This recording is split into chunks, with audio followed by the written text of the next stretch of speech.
So we'll be going straight to the 800-224-9090. And that's on any Saturday morning between 8:05 and 10 Eastern Time. You can also listen or watch the show live on social media. If you just hop over to ccautoshow.com, you'll see a list of different platforms that you can go to. You can also leave questions on those areas and ask your question there, and we will answer it during the show. So pick one out and go to it. Oh, if you go to Instagram, you might be able to register to win a jump box that will be given away very, very soon. Okay, give us a call. We always start the show out with a tech tip quiz. And, of course, this one's no different because we do have a good one here for you. And if you are a winner, you'll receive a prize package that contains the I Answered, the C&C Auto Show Tech Tip Quiz. And I believe this time we're going to do something special. It's going to actually be a shirt that you will win. Beautiful black shirt with a C&C Auto Show logo on it. I mean, it is awesome looking. You'll love it. Here's the question. Early one morning last week, Susan's brand new vehicle fell off of a ledge and dropped over 100 feet, and she was able to drive it the rest of the way to work. How is that possible?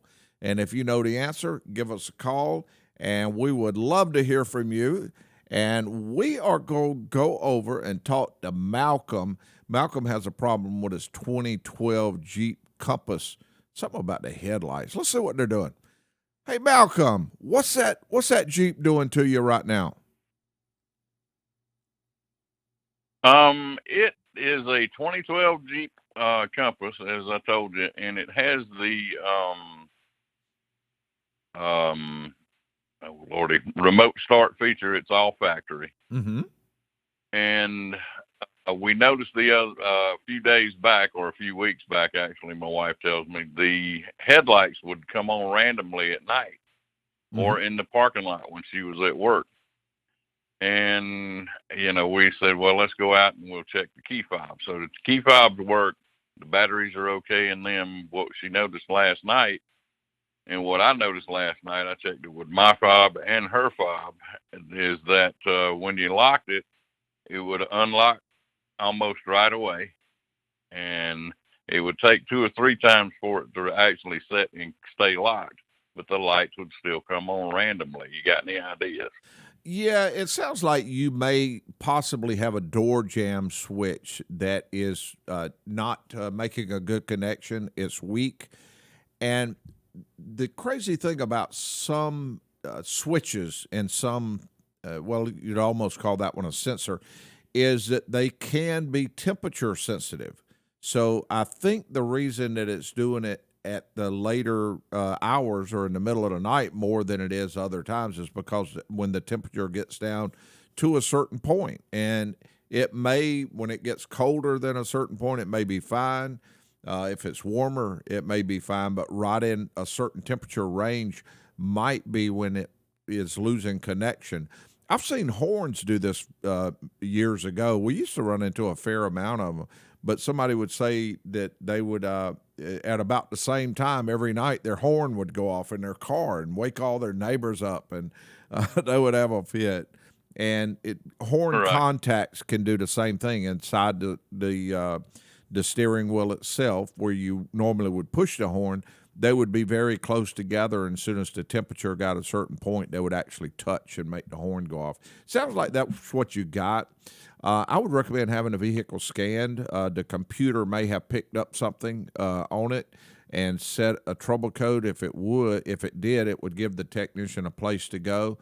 Something you may want to do before doing that, because of course I always like to save money. That's the deal. And checking stuff. Absolutely. You may wait until it cools off a good bit, and say you might have to get up in the middle of the night to do this. I'm sorry, but walk around the vehicle and just kind of barely bump the doors. Bump one, then bump the other, and just see if anything might set it off. Because if you bump one and all of a sudden, boom, the lights come on, then you will know that's the one that's losing contact. And then when you take it to have it repaired, or if you repair it yourself, you'll say, well, this is the door jamb switch I need to do. Because door jamb switches are not cheap like they used to be, where you just screw a little thing in there and it pushes a button.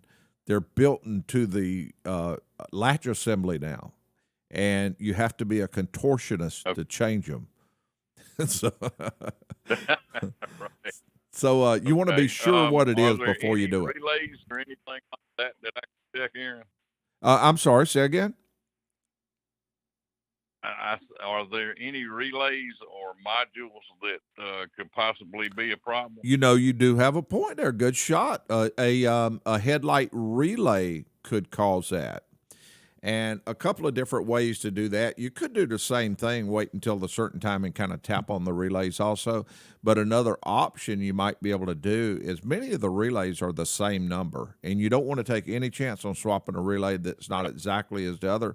But you may find a relay that has something to do with you wouldn't want to use your fuel pump or anything like that.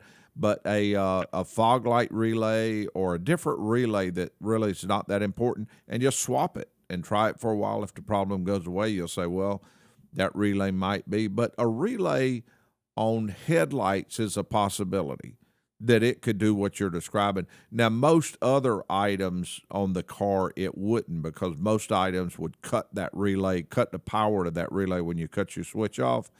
But that headlight relay Right. would still have power. So yeah, that is a possibility. Good catch.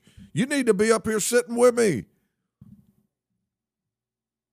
answering questions. Okay, well, now, another little curve at you.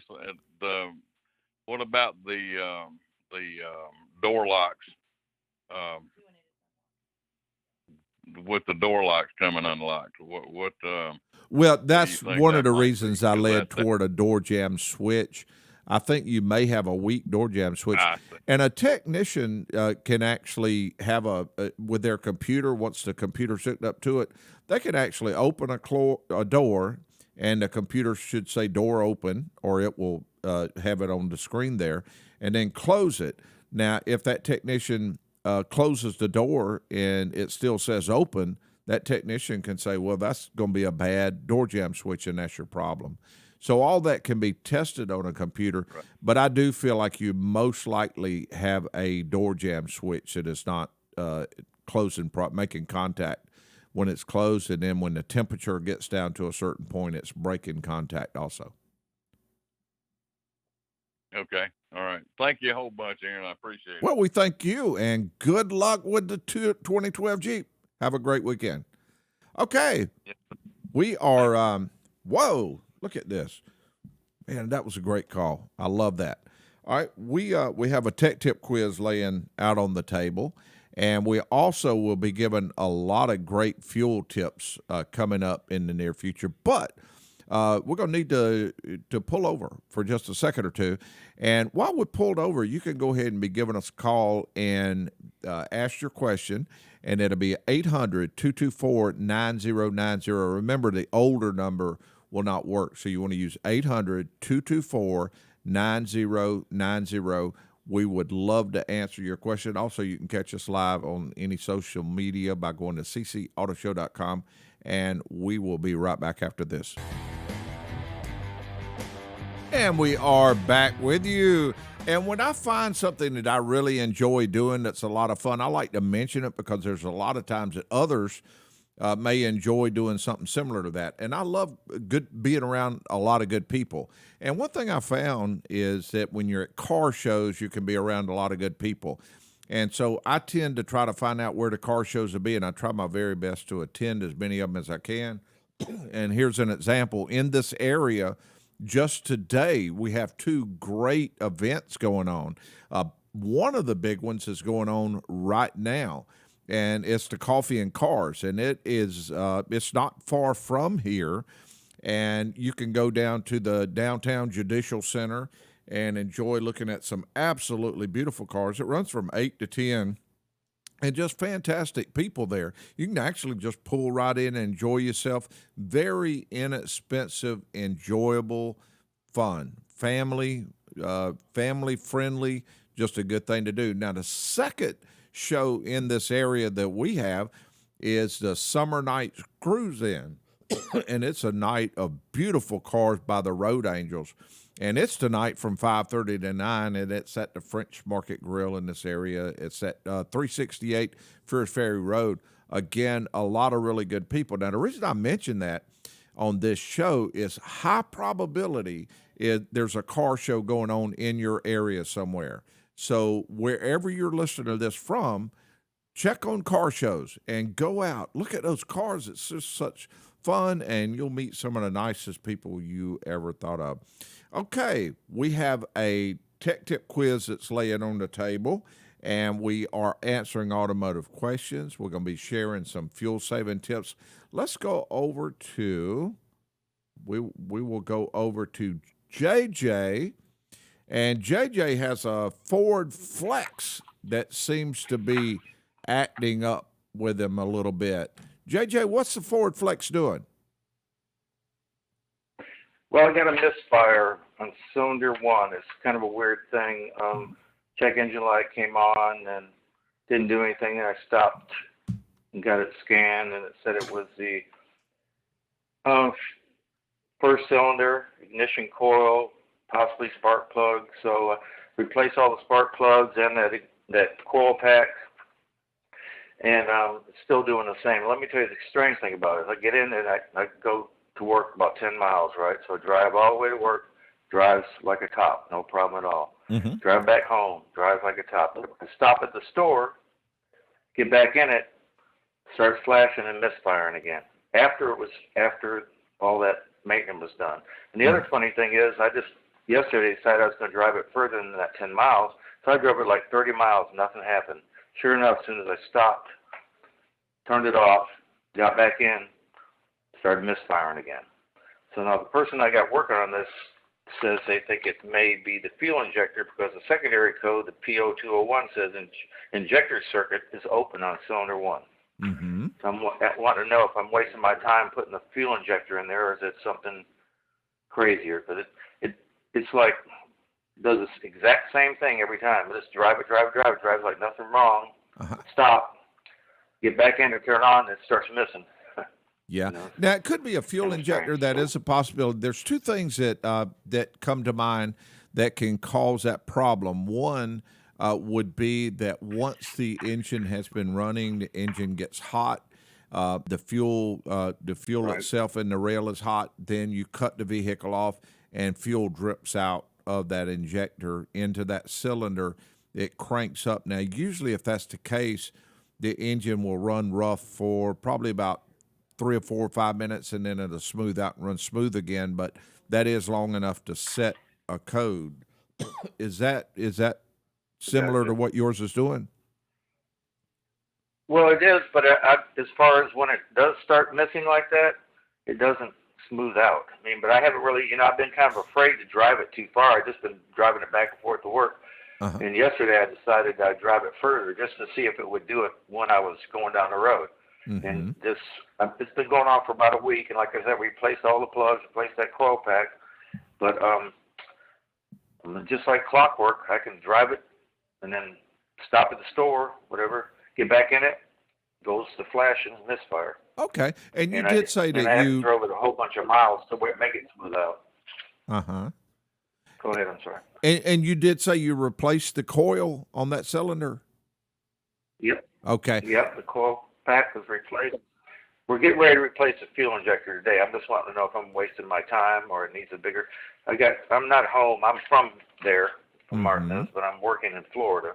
Okay. And I'm kind of in a pinch where my job, so I don't have any backup as far as vehicles go. So I kind of got this mobile shade tree mechanic type guy. He's real nice, seems to be knowledgeable, but when he did all this, did it again. So he said, "Oh, that's just the code. I need to clear the code." So he came back with this thing and said they were hard codes, and he went to clear the codes, but it still was doing it. I know what I would be doing next. I would drive the car the length of time that it would normally act up. I would let the vehicle sit there for a period of time, just like you would if you would have went in a store. and so you know it would act up at that time. And then I would remove that spark plug and see what's on it. If fuel is on it, then it's most likely going to be the injector, just about has to be, or an electrical issue, but it'll be fuel injector. If just make sure that coolant's not on it, because coolant can seep in also.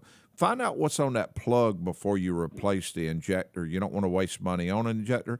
Now, in some vehicles, you can swap the injector. I don't know how hard that one is, but Right. if it's not too hard, you may decide to swap it and then see if the code goes to the other cylinder. Okay. Everything good? Okay, well, thank you very much. Hey, thank you, and Appreciate it. good luck with that Ford Flex. Okay, we'll be right back after this. And I am here to answer your automotive questions. Just give me a call at 800-224-9090. And that it will be the main number to dial because we won't have the two numbers. It'll just be 800-224-9090. That's on any Saturday morning between 8:05 and 10. If you have a question about your car, truck, or SUV, and also if you want to watch the show live, or even past shows, you can go to ccauto.show.com, pick out the social media that you like to use, and just go right in there and watch the show. You can also place a question in the chat room on those. We have a tech tip quiz laying on the table. I'm going to go ahead and mention that one more time. Early one morning last week, Susan's brand new vehicle fell off a ledge and dropped over 100 feet, and she was able to drive it the rest of the way to work. How is that possible? If you know the answer to that, give us a call, and we will go visit with Paul. Paul, welcome to the C&C Auto Show, and what can we help you with? Well, I just wanted to provide a little feedback, Aaron. I called, probably it's been a month now. I was working on a friend's car with a brake problem, a '08 Escape. I remember and that. The right front wheel Yes. was locking up. We talked. And, I remember. Yeah, and you kind of pinned it down and said I'd already done the caliper, that didn't do it. Brake pads didn't do it. And he said, there's sometimes it's the brake line, the rubber deteriorates. Mm-hmm. Well, we changed the brake lines and it fixed the problem. So thank you for that. Oh, But the feedback I wanted to give you on that, it wasn't the rubber in the brake lines. Some brake lines go out and then they clamp to the strut with a metal clip so they don't move around too much. Yeah. And then right Ford, this is a Ford, right where the clamp was, Ford was very efficient, and they put a metal tube inside that rubber brake line as a reinforcement so it wouldn't get crushed, and a little bit of debris had gotten in there. The left brake line, you could see daylight through that little metal sleeve. We cut them. Cut them with a pair of side cutters. Oh, wow. Got right up to that reinforcement, and you could not see through. I couldn't even put, it's about the size of a needle, actually, the path through there. At least that's what I had, and probably had built up some crud in there. But the one that was locking up, it was completely plugged up, and it would gradually, if you pressed on that caliper piston with a C-clamp, it would gradually go back. So evidently there was some passage, but it was acting like a check valve, just like you guys told me. That is beautiful. You know what I'm happy about, though, Paul? I was concerned when you said there was feedback, and I said, oh, no, here it comes. I don't have any malpractice insurance, and I'm in bad trouble now. It's going to be terrible. And you're giving me great news. So I love that. And congratulations on getting the vehicle repaired, the Ford Escape repaired. Great news. And I didn't have to go into the ABS.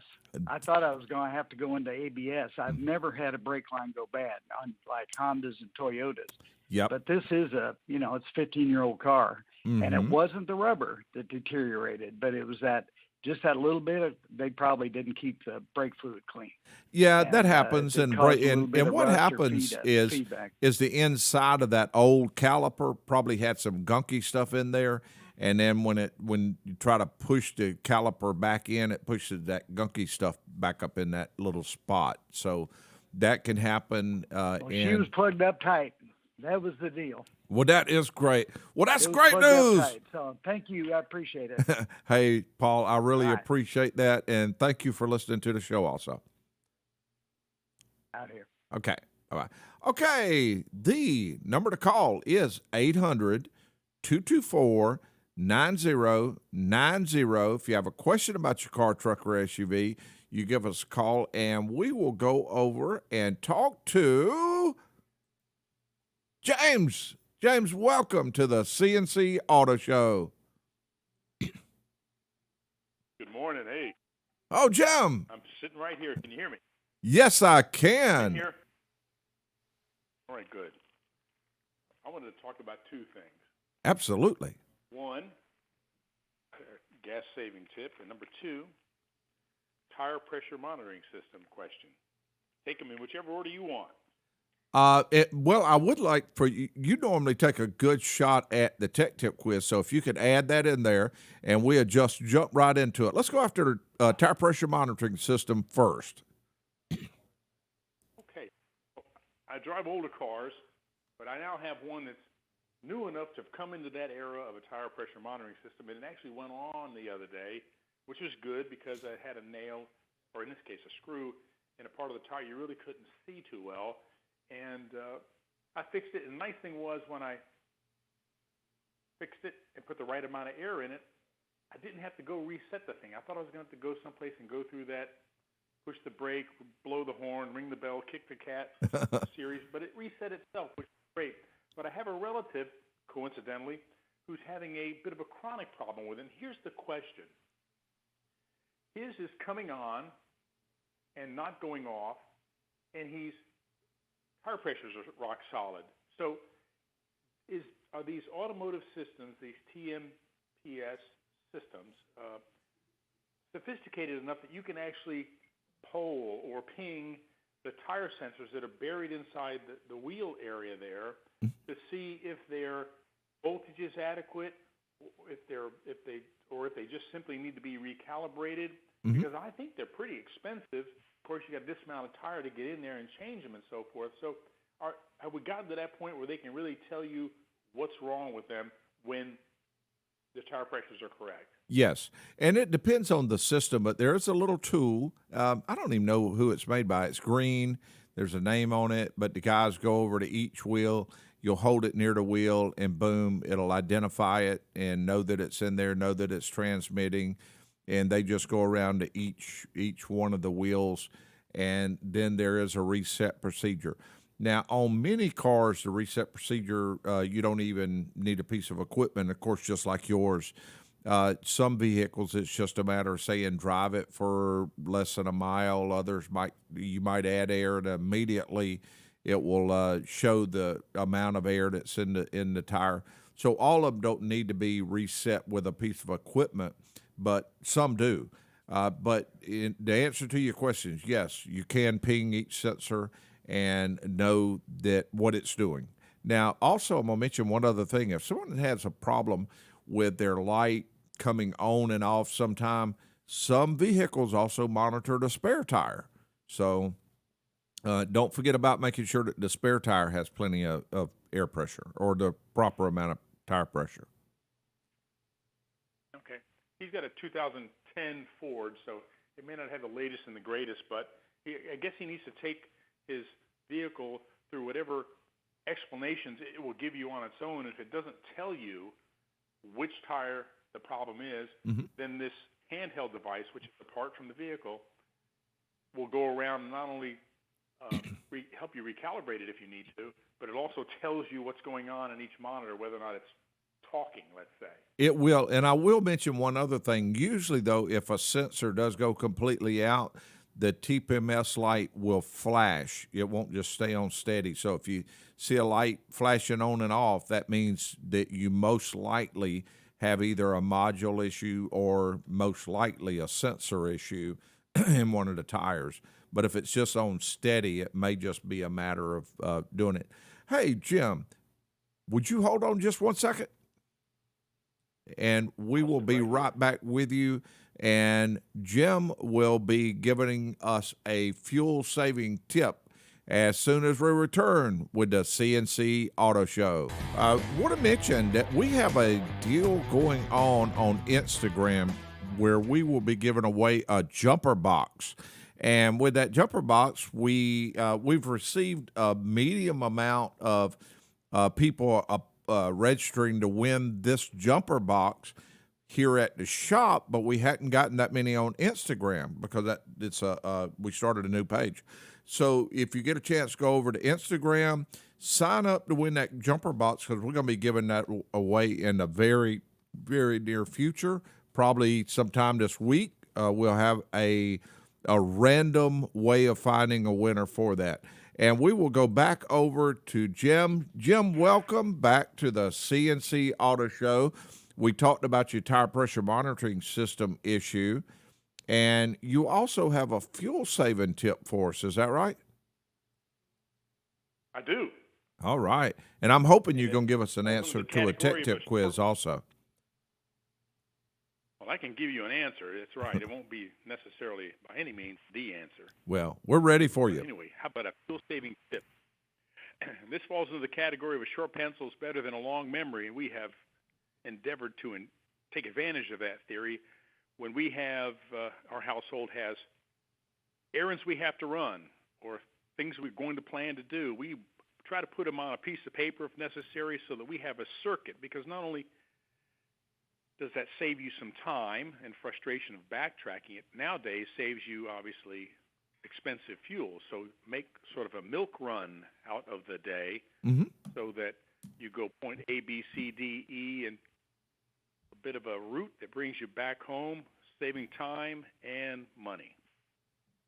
That is a great tip. And I had that written down here somewhere. I was trying to remember exactly what I named it, but I had one. I think I called it a driving list. And it's things you can have a little list and places that you need to go. And then when you, let's say you got 3 or 4 things in one area, 3 or 4 things in the other area, you can follow that list instead of bouncing all over town like a rubber ball. Man, oh man. So I like that. That's a great tip. Plan. Definitely, that definitely would save you. Because how many times have you been to a store, then you get back home and you say, oh, I got that birthday party tomorrow. I got to go pick up a present for little Johnny. And so you have to either that afternoon or the next day get back in the car, go in the same area you was at. So combining those trips, I agree with you. That is a great tip. Thank you. And you had a guest on a few months ago that was talking about driving habits, and he had a very good point about the kinetic energy, and that anytime you can minimize the application of the brake pedal by way of coasting up to the lights that you see are changing ahead of you or traffic that's slowing down ahead of you, that's an example in a real-time consumption of fuel. And you think, well, wait a minute, that's the brakes. But the thing is, you've invested in the fuel that brought your vehicle to that forward motion, and the more time you place your foot on the brake, and to the greater degree that you do, you're erasing that investment by changing that forward motion energy into the brake energy of your foot pedal. So drive with, and it's hard to do, I'll admit, I'm part of that group sometimes, but if you drive with some humility, nice and easy, start up slow, slow down slow, and coasting is a wonderful thing, not just for bicycles, but for cars too. Jim, I agree with that. As a matter of fact, one of the things I was going to mention is that most people don't know it. They'll go do it. They'll look all over town for a place where they can save a few cents off a gallon. They will do. They will go buy gimmicks from papers and pay a lot of money for them and put it on their card to find out it's useless. But most people can save 15 to 30% by changing their driving habits. For example, if you take off from a red light like your Maverick on Top Gun, taking off the aircraft carrier, you're probably not going to get very good gas mileage.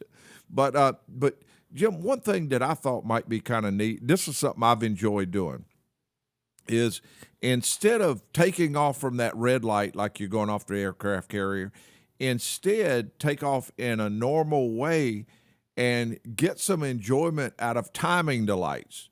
Because those that take off from one light and get as fast as they can to the next light, then that little fella that took off normal is just going to go whizzing right by you while you're sitting at that other light. Whereas if you instead kind of play a game on trying to time out lights, let's say you got 3 or 4 or 5 traffic lights in a row, just kind of go slow enough to try to time them out where you don't get stopped by any. And that can be fun, and it can also save you a lot of money. So great tip there also, Jim. Good.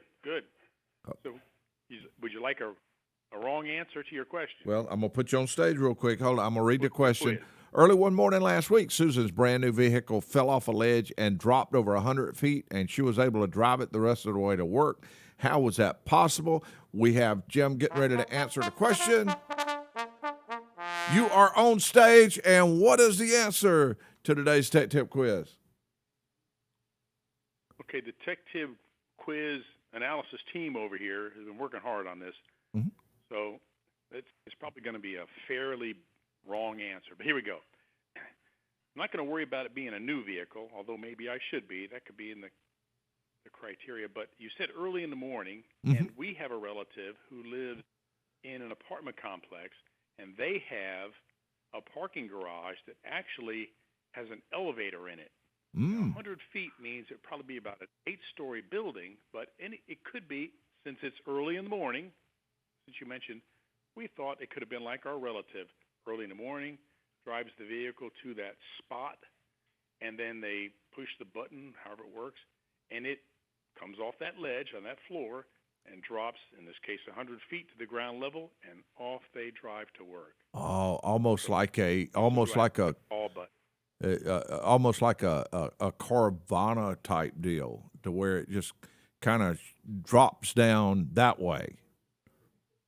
And that's pretty good, Joe. I didn't even think about something like that being possible. But actually, I'll go ahead and mention as a hint, this is actually a lot more than 100 feet. So it would be unlikely for it to be something like that and that big. So this is a lot more than 100. I mentioned that it was more than 100 feet, but actually it's a lot more than 100 feet. Mm-hmm. Well, maybe we've and no elevator. Someone who needs that T-shirt, somebody who needs that T-shirt really bad can follow us now and wear it with pride if they get the right answer. They got a person who has put them in the right direction. How about it? And that was you with the tip. So yeah, and I'm so sorry about this, but that's a rule. I didn't have a choice on that. Hey, listen, Mason's played that for me many times. Yeah, he did. Always a good time. Thanks, Aaron. And have a safe weekend wherever you go. Thank you, and you do the same. You have a fantastic day. Okay, the number to call is 800-224-9090. If you have a question about your car, truck, or SUV, we've got a Tech Tip quiz laying on the table, and we are talking about fuel-saving tips. And we talked just a few minutes ago. Jim had some great fuel-saving tips, and we did talk some about the one having to do with taking off from a light. But how about you really don't want to come up to a light and it be like you're dropping a tail hook on the Top Gun airplane and stopping at the light. Many times when you're coming up to a red light, you know that the light's red, so there's no need in keeping your foot on the gas all the way up until the time you're almost at the light. And instead, go ahead and let off the gas a little further back and coast a little bit, because again, that I'll mention again that the driving habits can save you 15 to 30% on fuel savings. So consider that when you do it. Don't drop your tail hook when you're coming to the stop signs. Just go ahead and coast on up to the light. And consider doing that part I was talking about, having some fun with timing out the lights. You have to hit it just right, but sometimes you can make it to where you can go through all of the lights and without having to stop, and keep that momentum going and save some fuel. Okay, speaking of fuel, we're almost out of fuel. And we need to pull over because we have to get gassed up, but we will be back on the road in no time. I'm Aaron Clements here with show producer Mason, and Mason Rogers, and we're here with co-producer Anthony Massano. And we would like to say thank you for riding with the C&C Auto Show, and we'll be right back with more very shortly, more of the C&C Auto Show. C Auto Show, and if you're looking for information on ways to make your car safe, dependable, and long-lasting, then don't move a earlobe. How's that? I'm Aaron Clements, and I'm here to help. During the show, we'll be sharing lots of fuel-saving tips, and we'll be answering your automotive questions. The number, we have just one main number now. Remember to dial 800-224-9090, and you can be on the show and ask your automotive questions, share your automotive tip, or even answer our automotive question. And that's on any Saturday morning at 8:05 to 10 Eastern Time. You can also watch the show live on your favorite social media by going to ccautoshow.com. I want to mention something really big. We've had some entries from here at the shop itself, but we hadn't gotten that many on Instagram. So if you go to Instagram and the C&C Auto Show, you can register to win a jump box. And we're going to be giving away that one day this week. So register to win that jump box, and you'll be able to have something in case your vehicle loses the battery, loses power. You can get out of a bind. Okay, again, 800-224-9090, and we do have a tech tip quiz laying on the table. Somebody could win a C&C Auto Show T-shirt, beautiful shirt, black with the C&C Auto Show logo in silver, beautiful. And here is the question. Early one morning last week, Susan's brand new vehicle fell off of a ledge and dropped over 100 feet, and it was well over 100 feet. And she was able to drive it the rest of the way to work. And if you know how that's possible, you give us a call, and again, 800-224-9090, and we will go straight over to the calls. And we have Jeff. Jeff might have a fuel-saving tip for us. Jeff, welcome to the show. Good morning, Aaron. Hey, guess what? Well, I'm sitting on hold. I think I figured out your tip quiz, too. Oh, my goodness. Could it be possible? We need an answer to it because Yes. I got another one that I could lay it on the table if we could just get this one. So Well, you may be able to help us out. When I heard Jim call, he gave me the idea. But while I'm listening online, I'm like, I know what happened. I bet you she works for the military. How about if that vehicle that she drives to work every day was pushed out of one of those transport planes, went well over 100 feet. That's my grandson in the background trying to get his 2 cents in. Mm-hmm. And it pushed it out of the cargo plane, and it lands on the ground with a parachute. She gets in it and drives the rest of the way to whatever she's doing that day. Is that possible? Let's think about it. Let's read it one time. Early one morning last week, Susan's brand new vehicle fell off of a ledge and dropped over 100 feet, and she was able to drive it the rest of the way to work. Let's see what the judges say. We're going to have to leave it in their hands to find out how that's going to work. Let's see what they say. Thank you very much. Oh, you hear that, Judge, what he said? Let's see what this one said. Oh, wait, the crowd's going crazy. Oh, listen to him. Oh, my goodness. Oh. There's only one more word to say about that, and that is Nice. Oh, okay. You're absolutely that's right. pretty neat. The Humvee fell not 100 feet, but 5,000 feet. Susan was in the Army. I bet. She was on a training exercise, and they pushed her brand new Humvee out the back of a C-17 Globemaster, and it parachuted to the ground, and she was right behind it, and they both landed. She drove the Humvee to the base where she worked, and you are the winner. How about that? Now, Jeff, we want to be sure that you stay on the line shortly so that they can get your information. And with this new phone system, we got to make sure that we're able to do that. But If for some reason we lose you, call us back so we can get it. But yes, you're absolutely right, and congratulations. You will win that beautiful C&C Auto Show T-shirt. That is a wonderful prize. I appreciate that. Oh, Thank you're going to like it. It looks good. But I'm going to look good in it too, probably. You will. You'll make that Hey, shirt look good. Yeah, I look anything. Yeah. Hey, but the reason I called, I think I have a fuel saving tip. Uh-huh. I notice on my vehicles, which have tachometers on them, there's a sweet spot where I get the best mileage. For my vehicles, like 2,000 RPM. So whatever vehicle I'm in, it'll tell me what fuel economy I'm getting. When I get the best fuel economy, I'll set my cruise. Like I said, usually it's like $2,000. I may not be the fastest guy on the road, so I don't drive in the left lane. If you're going to do this, stay in the right lane. But 2,000 RPM is probably 60 miles, 65 miles an hour. It's probably fast enough. Mm-hmm. But I've noticed a remarkable better fuel economy at a certain RPM. And if you can consistently keep that RPM, I think you're going to save fuel as well. And that's my tip. And that is a great tip because you're absolutely right. And that might be a different speed for different cars depending on how they're geared. Correct.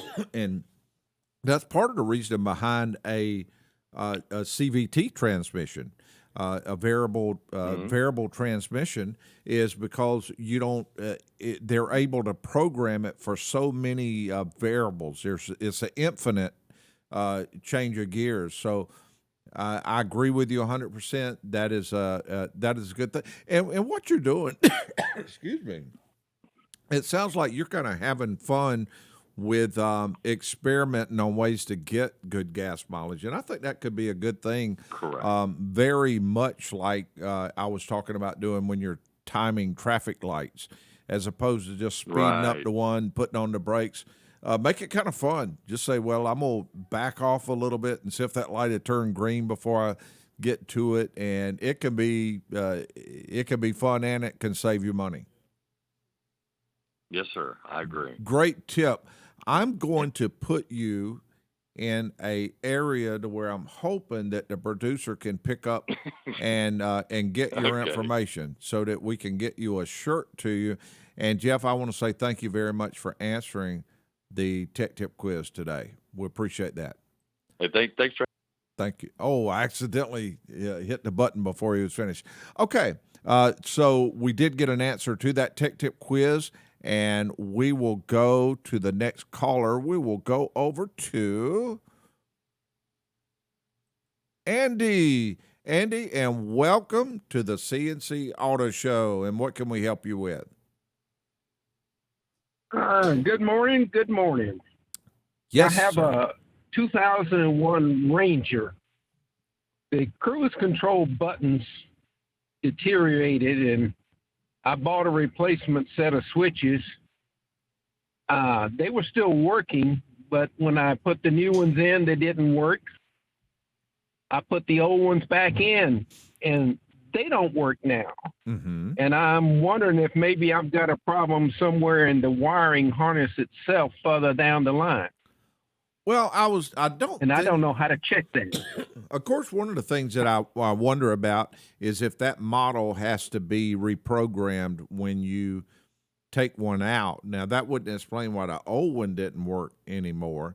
Now, you're talking about the control head itself, right, to where you push the AC buttons and cut your AC on and cut it off, things like that? No, it's the cruise control. Oh, the cruise control buttons.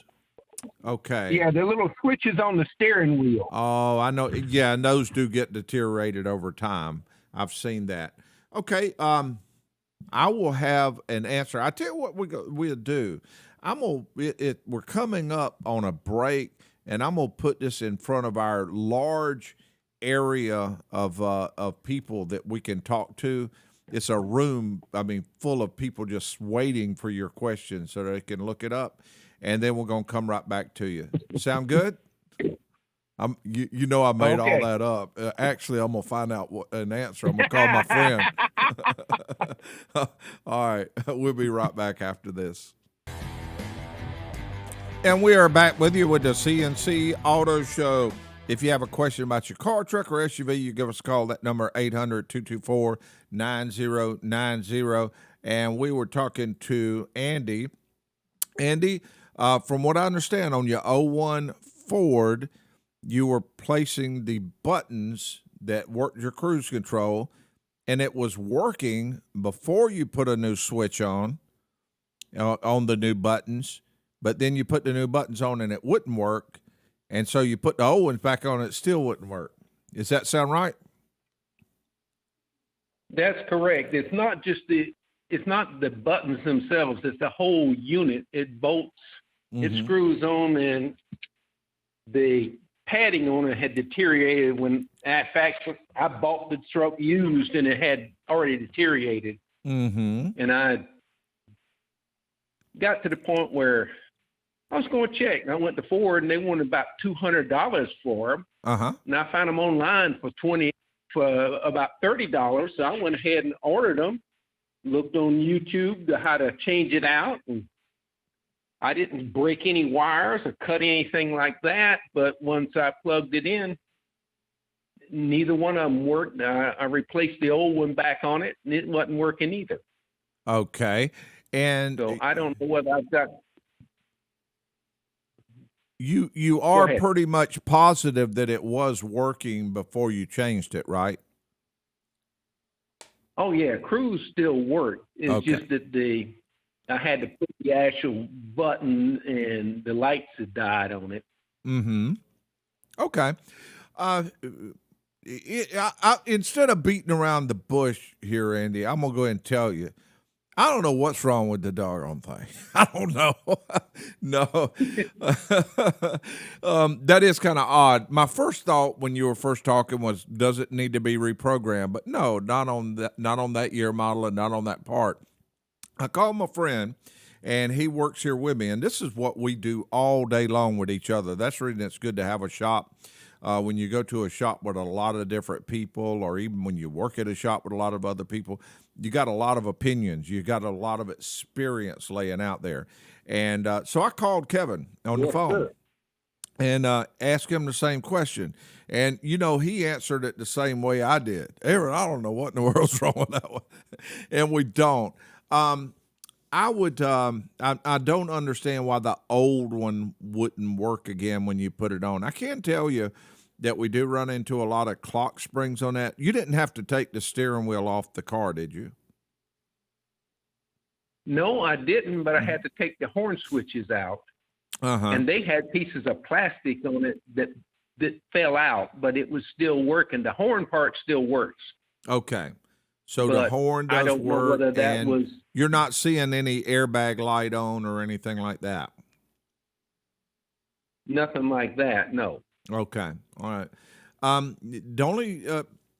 only thing on that, it's going to be to follow a chart. The switches not working, and probably hook it up to a computer, so a technician can look at the computer and tell that when he pushes this button that it's not telling the computer to activate that particular switch, and the computer not know what's there, and then follow the chart to find out why.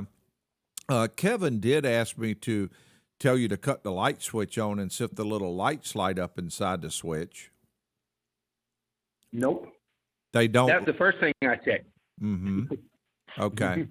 Yeah. On that, it's just going to be to follow a chart. It's going to be to have the diagnostic test run on there, since the old one's not working right anyway. Now, I'm sure you've done this, but just to be safe, do it one more time. Pull the wires out and look inside each one of the connectors and make sure it looks like the wires are didn't cross some way or another, and plugging it up and the wire be pushed over to the side, and just do a really good visual inspection of everything one more time before you have diagnostic tests run, because to test it, it's going to be to hook it up to a computer. I understand that, and I was afraid that was what you was going to tell me. Well, I wish I had different news, but that's just like I say.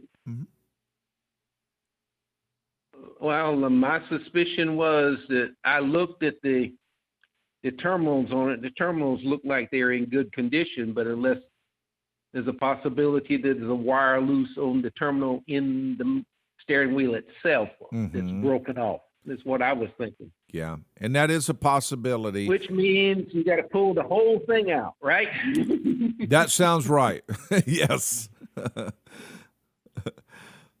Okay. Well, good luck have with a it, blessed though. day, and everybody out there have a blessed day. Thank you, and you do the same. All right. Okay. Bye-bye. The number to call is 800-224-9090 if you have a question about your car, truck, or SUV. Also, if you have a fuel-saving tip you want to share with others, give us a call. We will go straight over to Ron. Ron, welcome to the C&C Auto Show. And you have a question about tire pressure? Yeah, Aaron, and happy 4th of July weekend, and all the patriots out there, all of our soldiers, our men and women in uniform. Great big thank you. Absolutely. Aaron, if I next time I go get my tires, need a new set of tires, can I have the mechanic, the tire person, remove those sensors? Yeah, it is possible. Now, the only drawback is your light will be on all the time. If you put regular valve stems in the vehicle, and what kind of car is this, just to be safe? Toyota Camry, Yeah, 2002, I think. Yeah, you can put regular valve stems Well, back.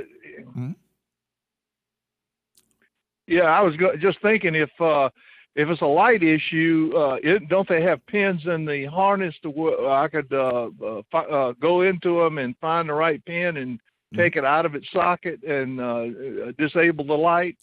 That would be very difficult. They intentionally make that very difficult to bypass the system to make a light go off. And I don't think I would. I believe I would leave the light if I didn't have the sensors, or if the sensors didn't work, I would let the light stay on. Because that way it's a reminder to you to glance at your tire pressure every now and then and be sure it's there.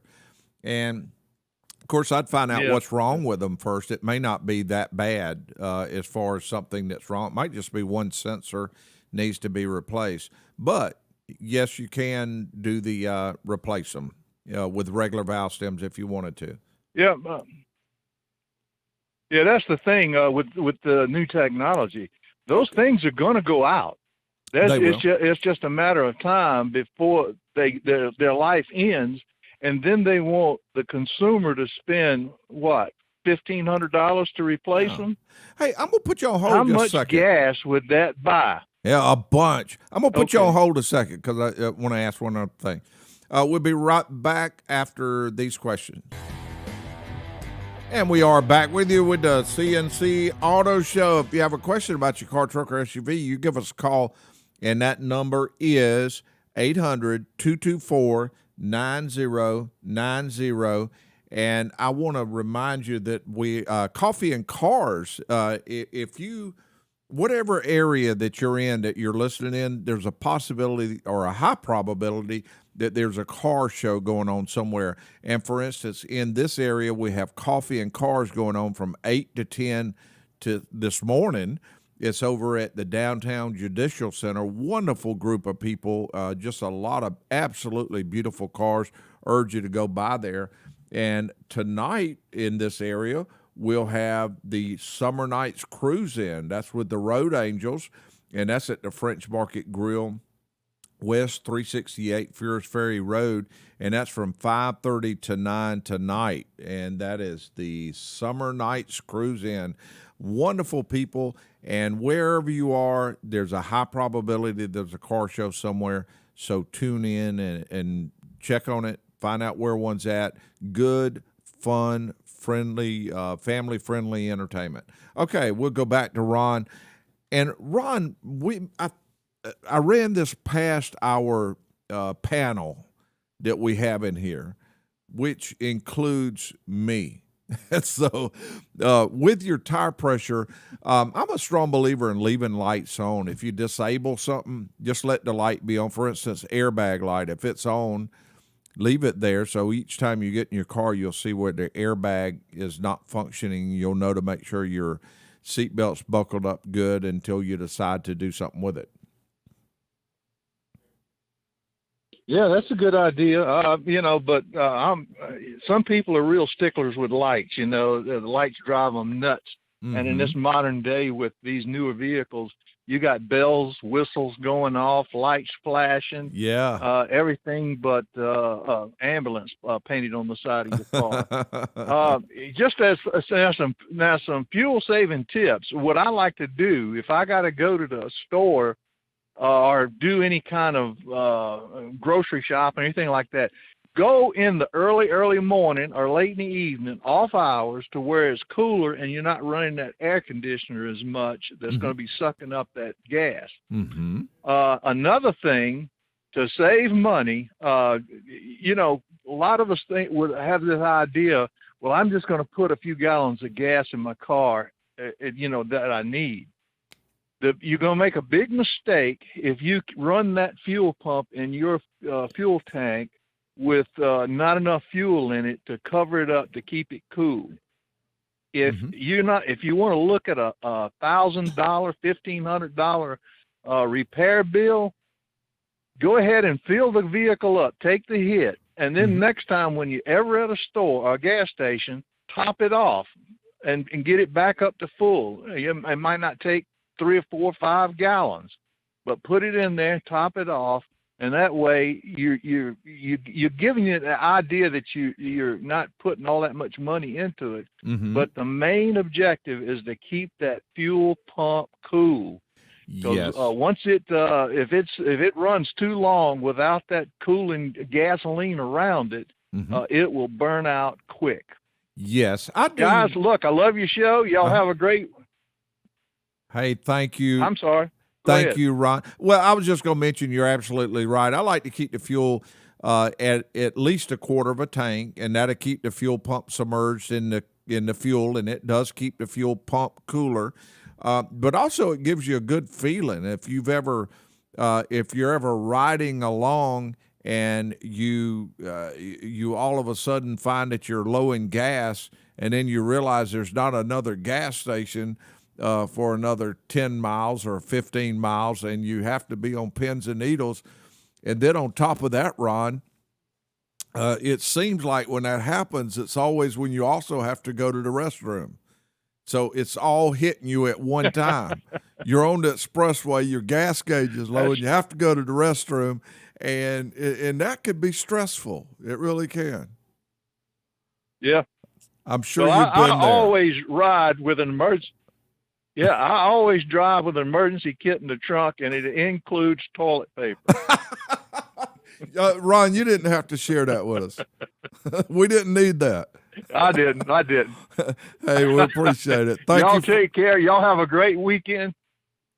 You too, and thank you for the call. All right. Okay, that was Ron. Always a lot of fun to talk with Ron. Okay, the number to call is 800-224-9090. Now, that is the main number to call now, and so give us a call and ask your automotive questions. We will go over to John. John may have a question about a constant velocity joint. And what is it, John? Hey, Aaron. Thanks for taking the call. Yes, sir. I'm a faithful customer and listener. It's not constant velocity joint. It's continuously variable transmission. Oh, okay. I've got a 2012 Altima, Nissan Altima. And, of course, it has that transmission in it. And I just wondered if I'll get better gas mileage just leaving it in drive and letting it make all the decisions. Or, there's like a simulated shift mode where you can pretend you're actually shifting gears. You're not, but it's as if you were. And I wonder, is it possible to get better gas mileage by using the simulated mode? Or will I get better gas mileage if I let the transmission make all the decisions? I would let the transmission make all the decisions. And those are they ran into some issues with those transmissions for a period of time. But a lot of the problems that they ran into on those had to do with them saying, hey, you never have to change the fluid. So, of course, people ran into problems. Once people found out, hey, let's change the fluid at certain mileage, anywhere from 60, 80, 100, whatever, depends on what type of driving. They've actually been good, but the good thing about those is, just like you mentioned, the transmission has an infinite gear ratio that it can use. And so it's able to give you that good gas mileage. And in the programming of the computer, they've programmed it to where it will get the best when it does it on its own. And I would just let the computer do its thing, and you will get the best gas mileage. And those do get fairly good gas mileage. Out of curiosity, what type gas mileage are you getting? I get 29 or 30 around town and a couple of miles more on the road. So I'm not displeased. I'm just cheap. Yeah. Well, I look at my gas mileage regular. Yeah, on my car, I'm getting 22 to 23, depending on the type driving that I do. And I do the same thing. I look at mine very closely, because that's also a way to monitor if something's going wrong somewhere, is if your gas mileage goes down, then you may have some issues. So, I would just let the computer do the driving there. Okay, I always do, and like I said, I'm not unhappy with it. And by the way, I had you change the fluid in it at about 90,000 miles, and I'm up to 143 now. Yeah, and that is beautiful. Mm-hmm. We've been seeing that and more when that fluid is serviced, so that's great feedback too. Thank you. Sure. I always enjoy the service you guys provide. Well, thank you very much, and we appreciate the call too. Okay, bye-bye. Bye-bye. Okay, the number to call is 800-224-9090, and if you have a question about your car, truck, or SUV, you can give us a call, and we will be ready for you. Want to mention checking car shows in your area. This is a beautiful time of year for car shows. Go visit one if there's one in your area. We have one here. It's 8 to 10 here at the Judicial Center, downtown Augusta. Also, there's one Cool Summer Nights is going to be 5:30 to 9 at that's with the Road Angels. That's on Fierce Ferry Road today. So go visit a car show this weekend. You'll have a great time. Let's go over. Oh, the producer's yelling at me. He's saying we need to take a break. So we'll do that, and we'll be right back. And we are back with you with the C&C Auto Show. And if you have a question about your car, truck, or SUV, you give us a call, and that number is 800-224-9090. You'll find the process very easy on getting online. That way, if you have a question, let's say your car's making a little noise, or you are running into a service that you feel like you need, just not sure, you give us a call, you jump on that line, and we are ready for you. It is time for our repair of the week. And on this particular repair, we had a vehicle come in this week, and he was real concerned that his head gaskets had a problem. It was a 2002 Ford Explorer Sport Track. I love those little trucks; they're wonderful vehicles. But it had an issue with the water actually boiling for a period of time. But one thing the customer mentioned, that it didn't look like it was running that hot. It was just the water would boil inside the coolant jug. So we ran some tests on the vehicle, and sure enough, it did exactly what the customer said it would do. You'd run it for a little bit, and all of a sudden, the overflow jug, you just hear it boiling inside there. And so we ran some tests and determined that the cause of that issue was that the radiator cap was not holding the proper amount of pressure on the coolant system. And the reason that the radiator cap's supposed to hold, I think this one was like 14 PSI.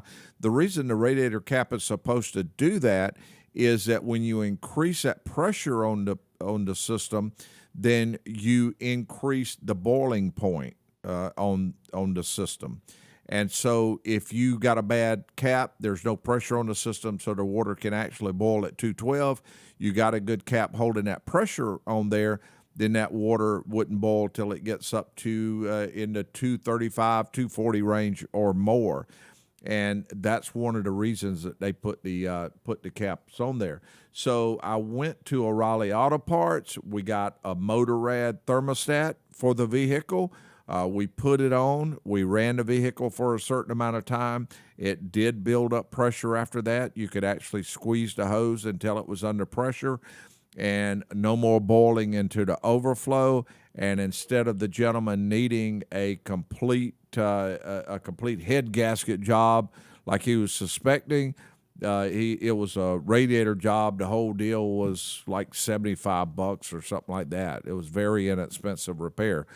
So if you got a boiling problem with a vehicle, don't automatically assume the worst, because it could be something different. Okay, again, number to call is 800-224-9090. If you got a question about your car, truck, or SUV, you give us a call and we will be ready for you. And we were talking about fuel-saving tips.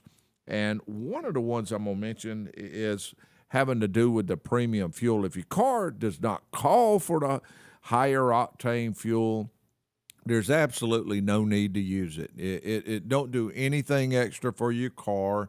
The only thing it does is it makes your wallet a little bit lighter, which I guess could save a little bit of fuel.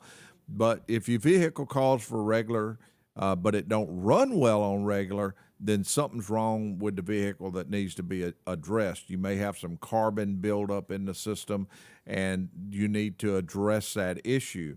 But if a vehicle does not call for it, no need in using it, and you should run absolutely fine with your regular fuel. So don't worry about having to spend that extra money because you're thinking about you doing something extra special for your vehicle, because you're just doing something not extra special for your wallet. Okay, so that is a good one. Now, I also have a fuel-saving tip that will cut your fuel bill in half. And I'm serious about that. It will cut it in half. And I was going to tell you about it, but I'll do it. Here it is. I'm cutting up. Okay, the tip is to ride share. Find someone going to the same place that you're going to and share the expense. And you'll both get where you're going for half the price. And better yet, get two more and get 75% off. So I think ride sharing is going to be more important than ever. More people's going to be doing that because of the price of fuel. You can save some serious money by doing that. And then we will move into the next. I'm trying to get a lot of fuel-saving tips in here. We'll move to the next, and that would be use your cruise control. If you have cruise, then you're able to using the cruise control will improve your fuel mileage a heck of a lot. And if you don't have Smart Cruise, then just use your decel and accel button when you're having to speed up a little bit or slowing down, and doing those things will definitely save you a lot of money as far as your mileage goes. And we will move on into one of the next things, has to do with the weight in the vehicle.